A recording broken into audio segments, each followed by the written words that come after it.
Everyone has a favorite fairy tale character, and a lot of them are popular for good reasons. Personally, I'm an Erza fan, and her fanbase is huge. But with the same few characters at the top of popularity polls every time, there are some who get overlooked, despite being interesting and well written. For me, the character that doesn't get talked about nearly as much as he should is Xerath. But Mystic, isn't Xerath kind of overhyped as one of the main villains? Hear me out, because I think that's exactly the issue. I know some people think he's overpowered or that he couldn't possibly be underrated because he's a good antagonist. But from what I've seen, he only gets spoken about in terms of being a good villain, which of course he is. However, he's also a good character in his own right. He has a compelling backstory and complex motivations that go beyond the majority of what we see elsewhere in the show. So today, I want to explore his story and explain why I think Xerath should be appreciated more as a character. Needless to say, there are going to be spoilers for pretty much the whole anime in this video, especially the later arcs, so be warned if you're still not caught up.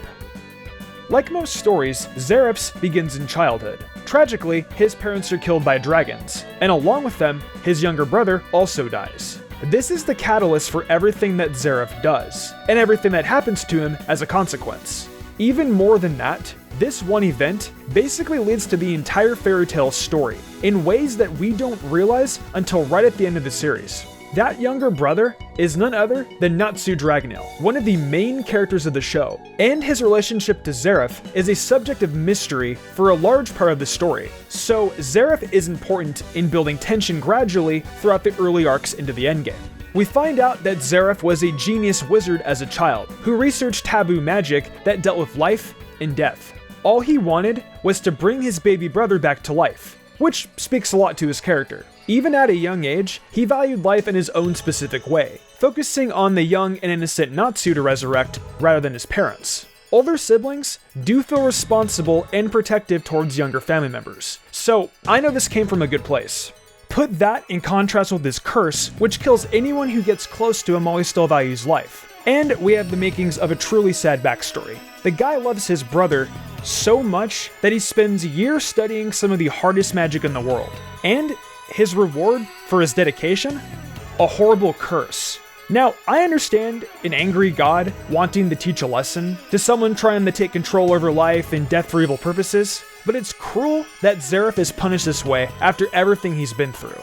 As an audience, we become sympathetic towards Xerath after learning all this. We've seen him as a terrifying villain up to this point, especially early on with his reputation as the Black Wizard. And we know he's a very contradictory person, having created powerful demons, but also wanting to be killed himself. It's tough to decide while we're watching whether we like him or not. He has this tragic past, he wants to atone for his sins by dying, and he's created demons just so one of them might be able to destroy him. But we've also seen how much death and destruction he's caused over the centuries, even if some of it is unintentional, which is hard for us to forgive. This complexity in his personality is kind of rare in fairy tale, which, despite having some good morally gray characters, doesn't always change them this deeply. Another reason I like Xerath so much as a character is that his story gives us a glimpse of a part of the world we otherwise don't get to see. I'm talking about the god that curses him, Ank'Sharam. The domain of the gods is not expanded upon as much in fairy tale as I would like, but what we do know makes the world that much more interesting. Through Ank'Sharam's curse, we learn that the gods have their own moral code. They're harsh and unforgiving, and they see fit to punish those they think have done wrong. Where we see an orphaned boy desperate to have his brother back, Ank'Sharam sees a wizard giving himself power over the very balance of nature. This small glimpse into this one god gives the story scale in a way that's much bigger than we've ever seen. Compared with other types of magic, the sheer magnitude of Ank'Sharam's power is immense. He's able to see Xerath's actions and single him out for the curse, later doing the same with Mavis. Are there more unseen gods we don't learn about? Are there other people in the world afflicted with these game-breaking curses? I will add that we do see other gods, like Kronos, shown through Damaria's God Soul magic, but I'd argue that none have the mystery and scope of Ank'Sharam, which is why Xerath's connection to him is so important to the story. This is also why Xerath deserves his reputation as an OP character. The magic is legitimately very powerful because it comes from a god, given to a literal magical genius.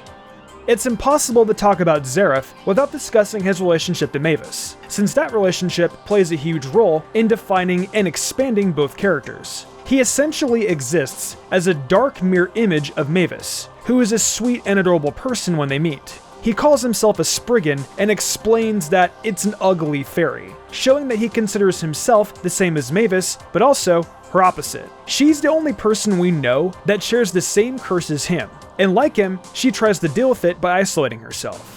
By the time she's suffering through it though, Zareth has had time to develop a darkness within himself that contrasts with her. All of this shows how difficult the curse is to live with over time, and sets up Mavis becoming colder so that she can protect her guild without killing them. There's even contrast here. Mavis puts up her walls so she can control her curse and not hurt her family at Fairy Tale. But Zareth gains control of his curse by becoming desensitized to death over a long period of time, and he cares more about atoning for his sins than any individual people, with the exception of Natsu. As a standalone character though, Zareth is full of contradiction in himself, being placed between the acts of creation and destruction. He creates beings so that he can die. This is a personal and direct act of creation that leads to a personal and direct act of destruction. It's a complex theme that plays with our emotions and heightens the story beyond one of friendship. There's also the fact that he is cursed to kill because he wanted to create life. And he even says at one point that he lives to die. His only purpose is for Natsu to kill him. Everything else is just a simulation game to pass the time. It's only once he believes Natsu has missed the only chance to kill him that he puts his all into his invasion of Ishgard. And to top it off, he kills the one person who could understand and make his miserable existence bearable, Mavis. As soon as he loves her, she's dead. That's the part that really pulls on my heartstrings, because there's a moment that seems like he can finally be happy. They even have a child together, so it definitely wasn't one-sided. Then, much like the cruelty of being cursed in the first place, he suffers yet again, by having this one good thing taken away from him. He doesn't get to know that August is his son, despite him being one of Zareth's followers, which just adds salt to the wound. The whole thing is pretty Romeo and Juliet, and you can't even ship them without being in pain. I'll say it again. He's such an interesting and complex character compared with most of the cast, both by himself and due to his relationships.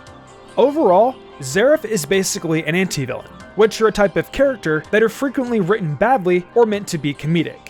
Serious, well-written anti-villains like Zareth are therefore all the more interesting as a viewer.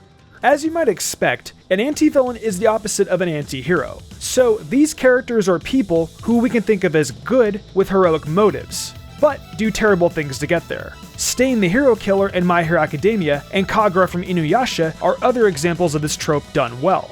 Just to give you an idea, they're both complex and popular of certain fans, much like Zareth. But I think anti-villains in general deserve more recognition for making us question our moral positions as we're watching and adding depth to our stories.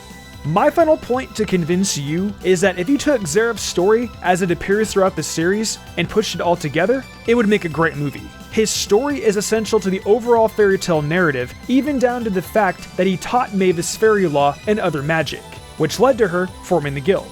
It's very well done with a good build-up that keeps us engaged. And I know by the time we started getting those major revelations, I was so ready for them. The show obviously wouldn't work at all without Zareth, but I'd argue that his story would work if you took out a good deal of the other elements. Ultimately, that's why Zareth is one of the most important people in the fairy tale universe, and why I think he's the most underrated. That wraps up everything I want to say about Zareth and what makes him such a fascinating character. I could be here all day picking apart his story and what it adds to Fairy Tail, and maybe I'll touch on it again in a future Fairy Tail video. So let me know in the comments whether I've convinced you that Zareth deserves more appreciation, or if you're one of those fans that's been shouting about him from the start. Thanks for watching, and stick around for more Fairy Tail discussions like this in the future.